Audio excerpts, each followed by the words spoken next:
Good evening, folks, and welcome to the 6 o'clock news on SBYnews.com. This is our special edition show where we're interviewing different candidates throughout the state, down to local municipalities. With me today is Mr. Chris Jakubiak.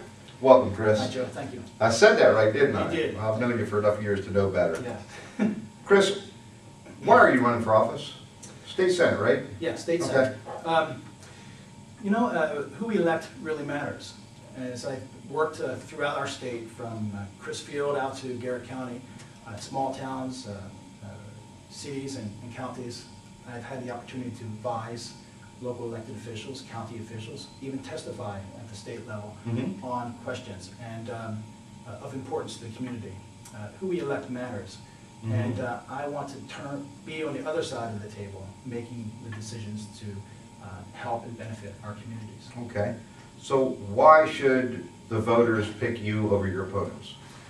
Well, there is a Democratic primary this year.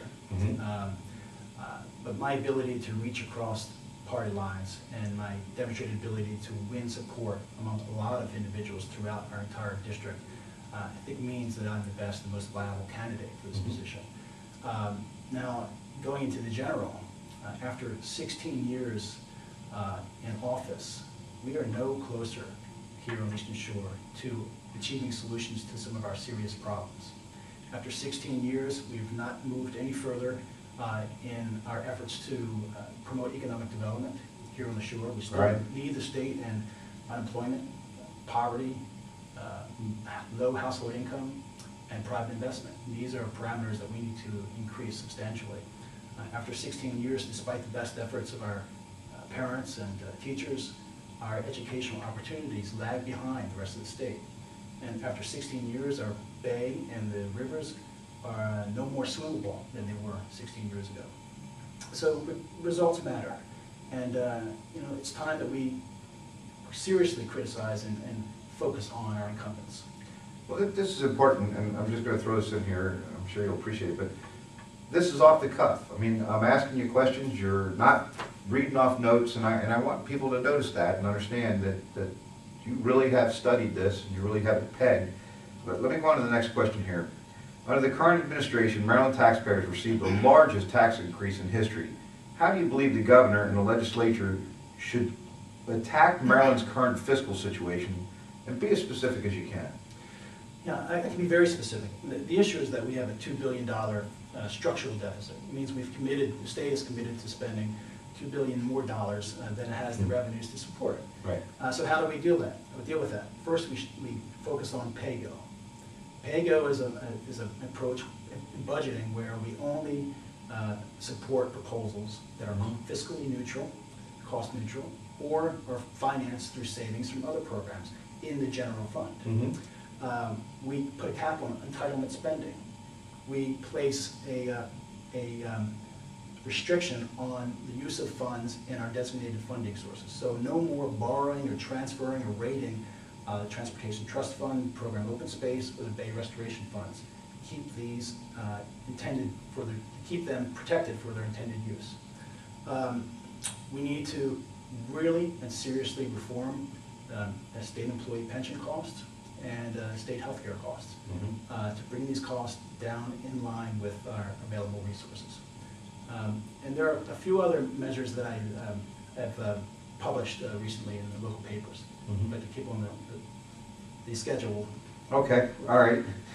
If elected, will you support the repeal of both the sales tax increase and the so-called millionaire surtax? If so, how would you pay for it?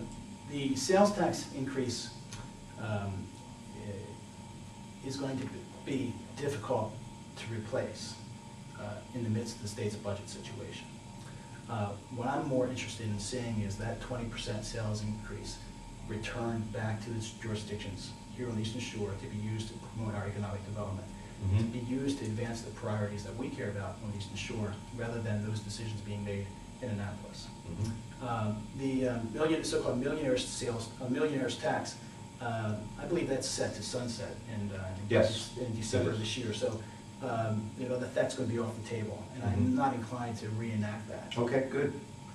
Under the current administration, we've seen a great effort by the state to force Wacomico County to strip farmers of their property rights by taking away many of their development rights. Do you support this? If not, will you commit, if elected, to support legislation to get the state government out of local planning decisions and, if need be, eliminate the Maryland Department of Planning? Well, I don't support any effort by any state agency to force any local jurisdiction, county or state, or county or local, to do anything with respect to zoning. Zoning is a local matter. Our land use decisions, our zoning decisions need to be made at the lowest possible level. The state's involvement should be limited. What we can do best at the local level, we have to. And when it involves property issues and property rights, that's why we have a local government to support us, and that's why we elect people.